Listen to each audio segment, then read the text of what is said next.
everyone. Mandy Friedman here, licensed professional clinical counselor, clinically certified domestic violence counselor, the creator of SNAP, Survivors of Narcissistic and Abusive Personalities.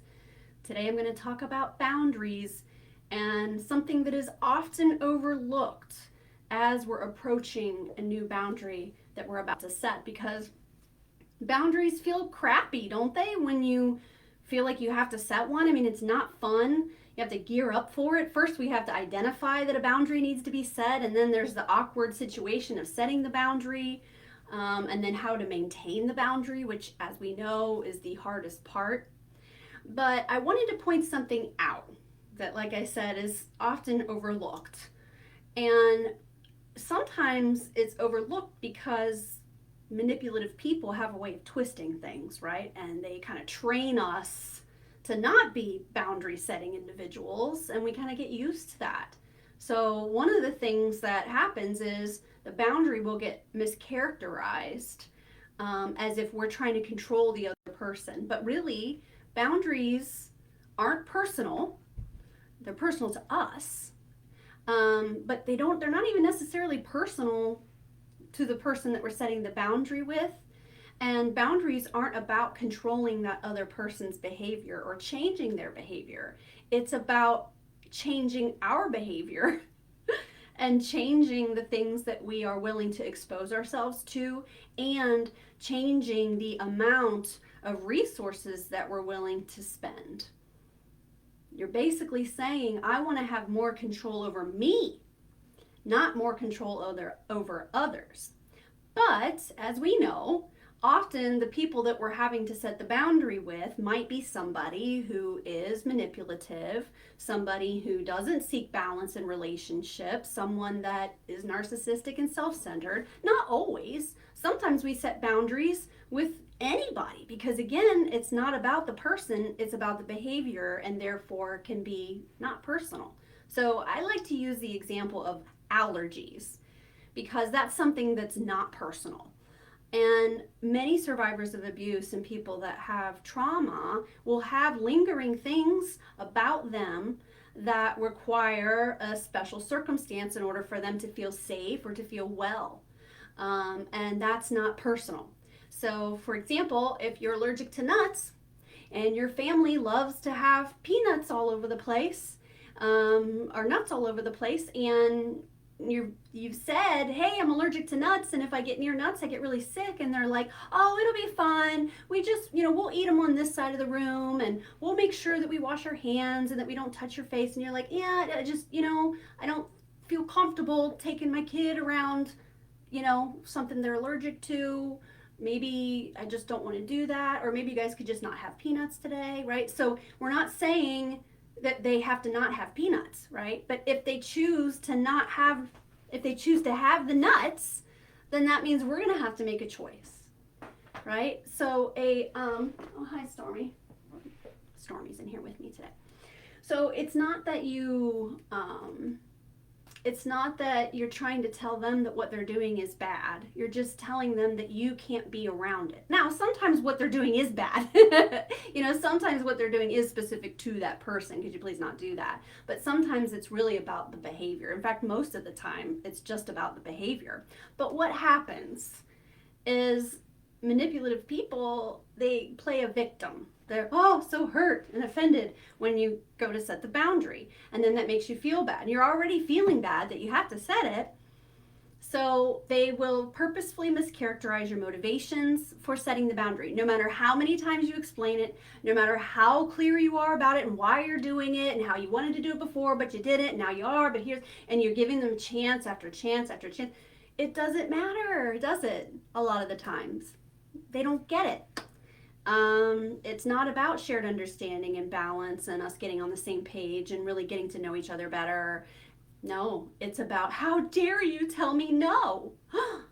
How dare you tell me no? Or how dare you put your needs before mine? Because really boundaries are there to guard our precious resources of time, energy, attention, and emotion, and money. Boundaries help us preserve those resources so that we can spend them on things like our own self-care or our own environment or our own children. So how do we set a boundary? Boundaries sometimes don't even require a conversation, because since it's not about changing the other person and it's about changing you, that means that we embody the boundary. You become the boundary. Be the boundary.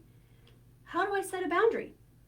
By doing the thing that you would say that you're going to do when you set the boundary, if you were going to do it verbally. So if you've told the person, hey, don't do that, and they're still doing it, and you just don't show up for it, now you know, now they know, and now you can feel what it feels like to not spend that resource or expose yourself to that behavior.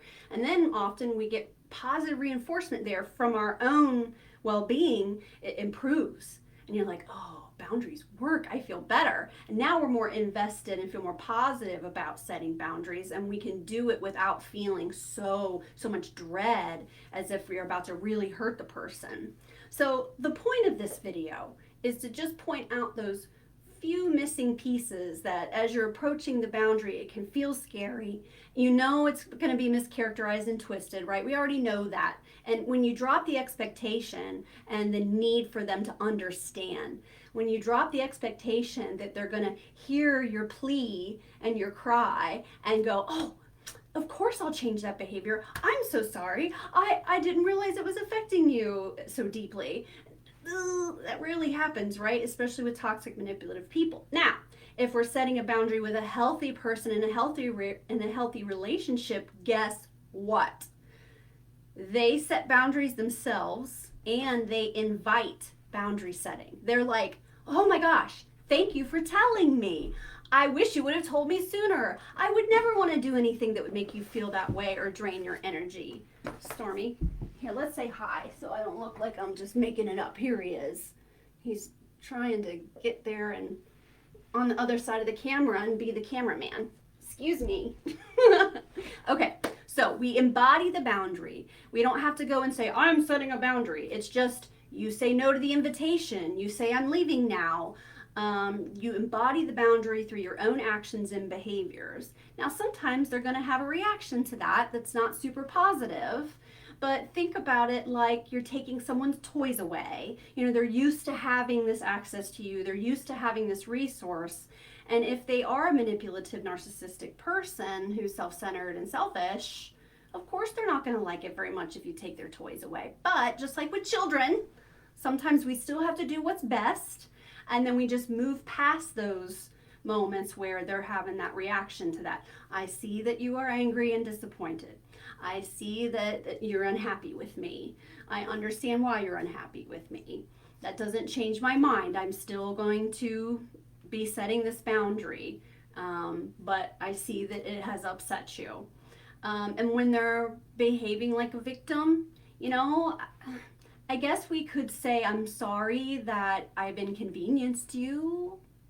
I don't know if it even warrants an apology, because setting a boundary isn't us doing something wrong, right? It's really not. It's just saying, hey, I'm not here for it. I'm not doing that. No, sorry, I can't. And as we become more and more boundaried, it becomes easier, and then the whole concept of how to do it, how to embody it, there's not so much of a mystery there, and it's not so complicated, and there's not as much dread. And then hopefully through boundary setting, we have a way of detoxing our life, and people that love boundaries and understand them will be drawn to us. And people that are not boundaried and like to be to have more access to you and feel entitled to you and your resources, they're not going to like you as much, because you're not opening up the coffers for everybody to put their hands in. So you're not as attractive to people who are boundary crossers when they see that you're boundaried. And so therefore you attract healthier people, and then you create healthier relationships.